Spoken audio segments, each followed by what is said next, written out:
All right, this is Fever. Hope everyone's well. This is my setup at the moment.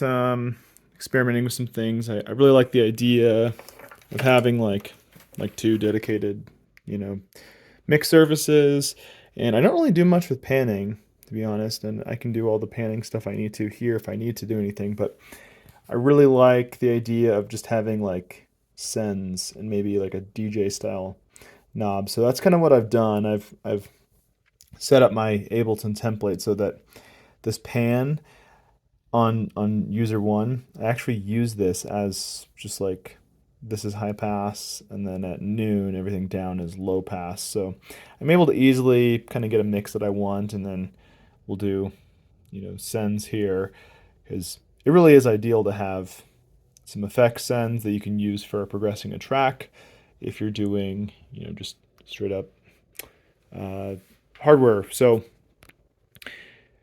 the Ableton Push 2 I found gives me everything that I want to be able to do. I can get away from my computer screen.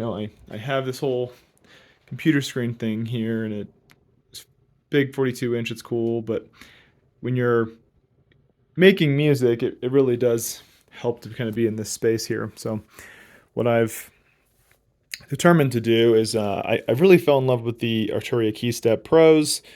I love that I can easily just press one of these buttons and I'm playing one of my synths, or at least a collection of my synths.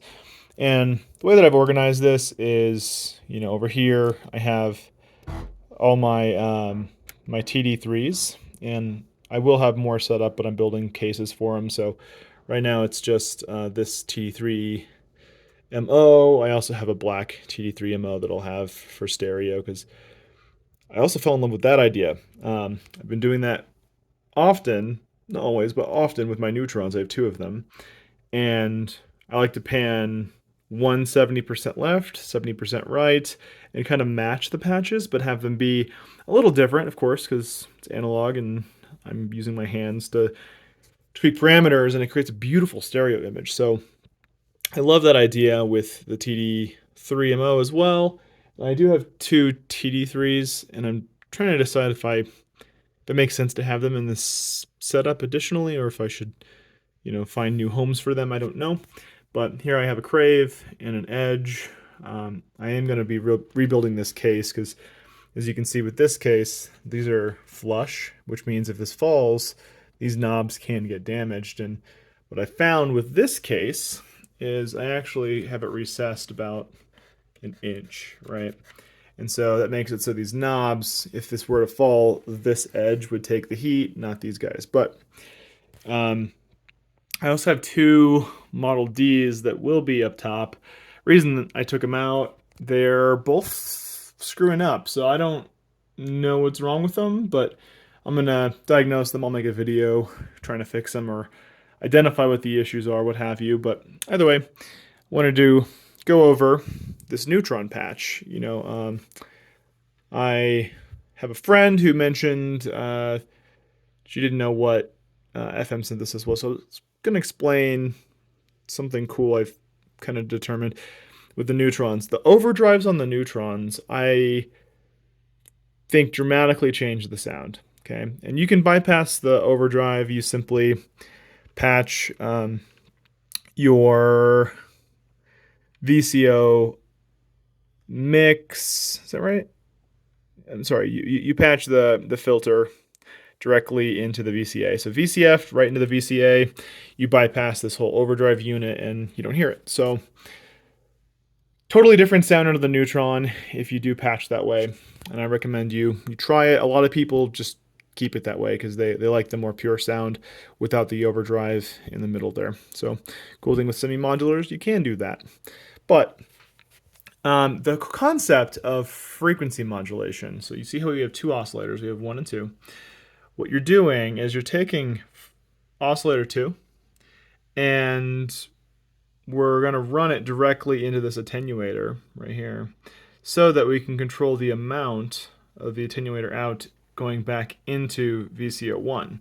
So basically the waveform shape of VCO2 will change the waveform of VCO1. And so you're modulating this VCO by the frequency of this VCO. And so the overdrive is actually super useful for that. So in this patch here, I'll show you in a second, but I have, this VCO1 going directly out into VCF in. So this VCO is going directly into the filter. Okay. Reason we're doing that is we can hear it purely. And then we have VCO2 going into the overdrive. Okay. And then we have overdrive right here going into attenuator 1. And then we have attenuator 1 right here going into VCO1. And so, I'll set this. I wish I had a tripod set up. I don't. Anyways, so you can hear. Maybe I'll do this.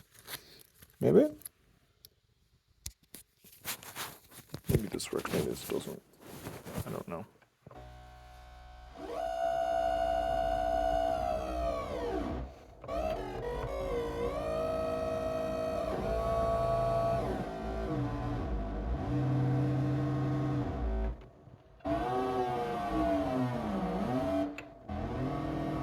So you can hear we have a lot of rich harmonics from that, but if we put like a ramp LFO and modulate the filter by that, we can get like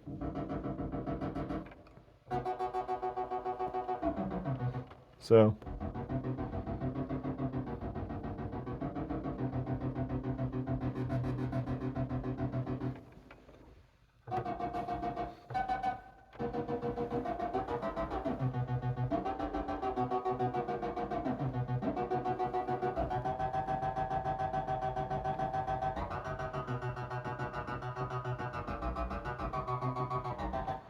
And then you go down.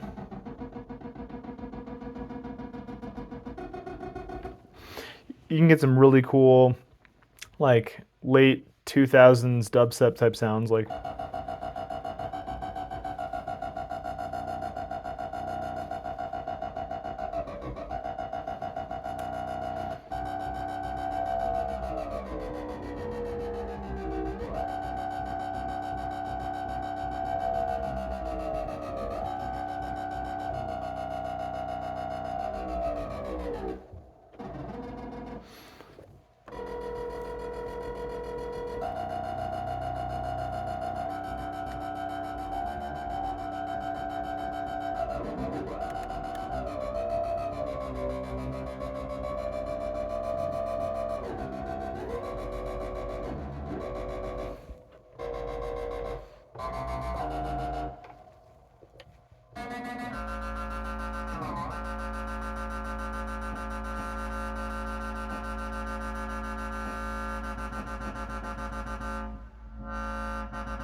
You can hear very, very useful patch.